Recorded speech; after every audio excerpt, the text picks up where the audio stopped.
Assalamualaikum warahmatullahi wabarakatuh. Nama saya Cindy Jalina, Prodi D3 Kebidanan, semester 2, Universitas Pahlawan Tuanku Tamusai.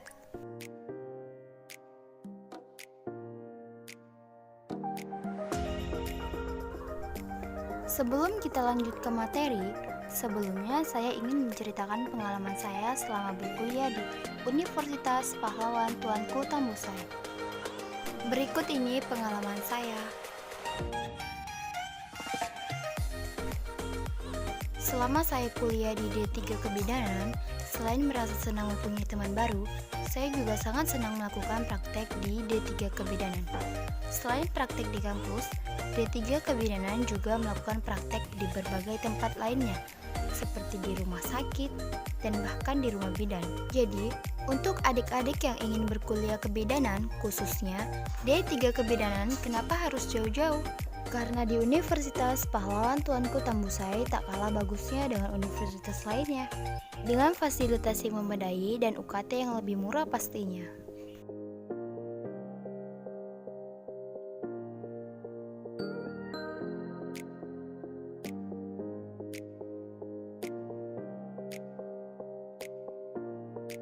Sekarang kita lanjutkan dengan membahas materi.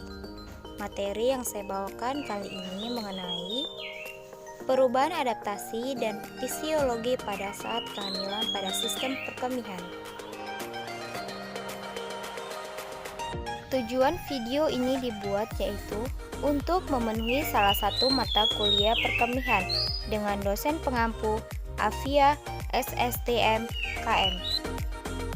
Sebagaimana yang kita ketahui tentang perkemihan, sistem perkemihan merupakan suatu sistem di mana terjadinya proses penyaringan darah, sehingga darah bebas dari zat yang tidak dibutuhkan oleh tubuh dan menyerap zat-zat yang masih dibutuhkan oleh tubuh. Dan kemudian, adapun susunan dari sistem perkemihan antara lain ialah dua ginjal atau ren yang menghasilkan urin. Kemudian, suap ureter yang membawa urin dari ginjal ke vesikal urinal atau kandung kemih. Lalu, satu vesikal urinaria atau BU, tempat urin dikumpulkan. Dan terakhir, ada satu uretra tempat pengeluaran urin. Pada sistem perkemihan ini, kita membahas mengenai ginjal. Ginjal terletak pada dinding posterior abdomen, di belakang peritoneum pada kedua sisi vertebrata thoracalis ke-12 sampai vertebrata lumbalis ketiga. Bentuk ginjal seperti biji kacang. Fungsi ginjal antara lain yaitu memegang peran penting dalam pengeluaran zat-zat toksis atau racun. Kemudian, mempertahankan suasana keseimbangan cairan, selalu mempertahankan keseimbangan kadar asam dan basa dari cairan tubuh. Terakhir, mengeluarkan sisa-sisa metabolisme air dan protein ureum kreatinin.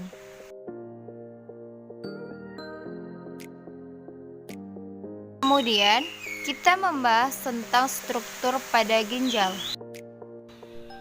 Struktur setiap ginjal terbungkus oleh selaput tipis yang disebut kapsula fibrosa.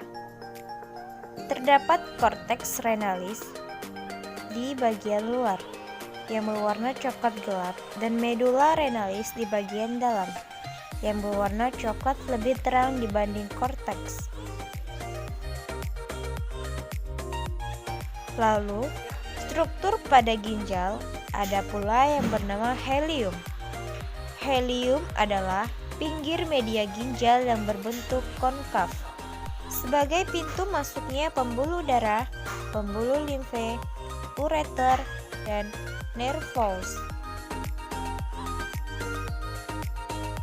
Baiklah, mari kita simak perubahan anatomi perkemihan pada ibu hamil.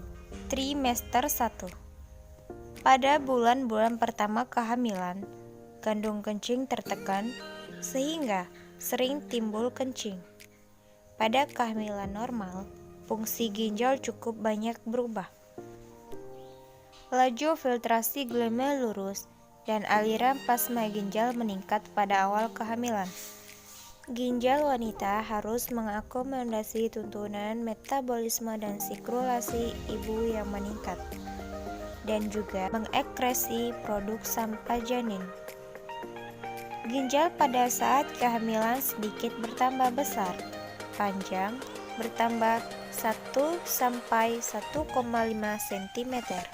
Ginjal berfungsi paling efisien saat wanita berbaring pada posisi rekumbel lateral, dan paling tidak efisien pada saat posisi terlentang. Saat wanita hamil berbaring terlentang, berat uterus akan menekan vena dan aorta, sehingga curah jantung menurun. Akibatnya, tekanan darah ibu dan frekuensi jantung janin menurun. Begitu juga dengan volume darah ginjal.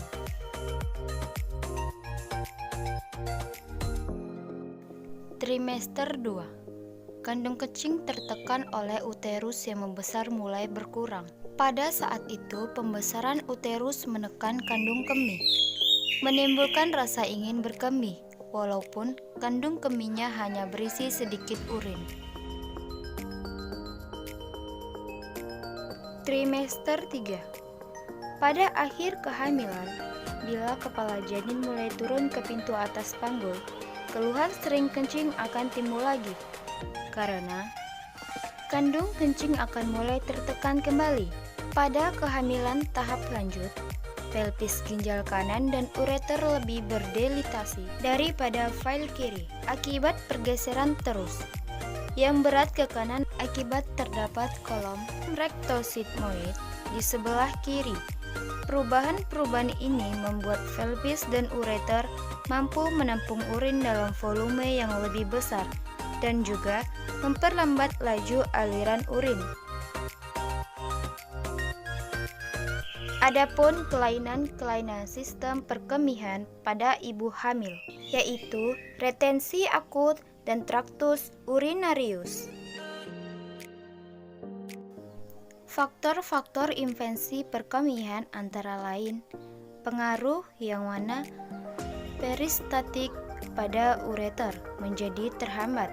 Kemudian, akibat tekanan pada ureter tersebut lebih sering dijumpai hidrofektor, dextra, dan folitis ekstra. Lalu, tekanan rahim pada ureter dapat menyebabkan infeksi kritis ginjal kanan, dan terakhir, ada kelemahan mekanisme ureter yang disebabkan oleh kehamilan. Dari persalinan mungkin memainkan peran dalam fotogenesis inkontinensia. Cara untuk mengetahui faktor-faktor infeksi tersebut pada ibu hamil yaitu dengan cara pemeriksaan laboratorium. Semua wanita hamil sebaiknya dilakukan pemeriksaan laboratorium urin secara mikroskopik.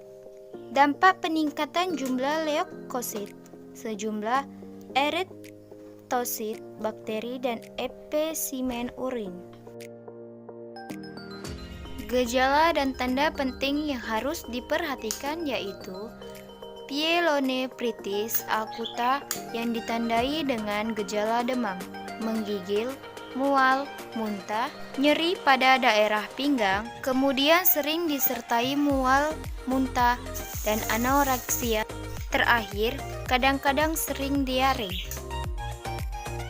Demikianlah video ini, semoga bermanfaat untuk semua. Terima kasih.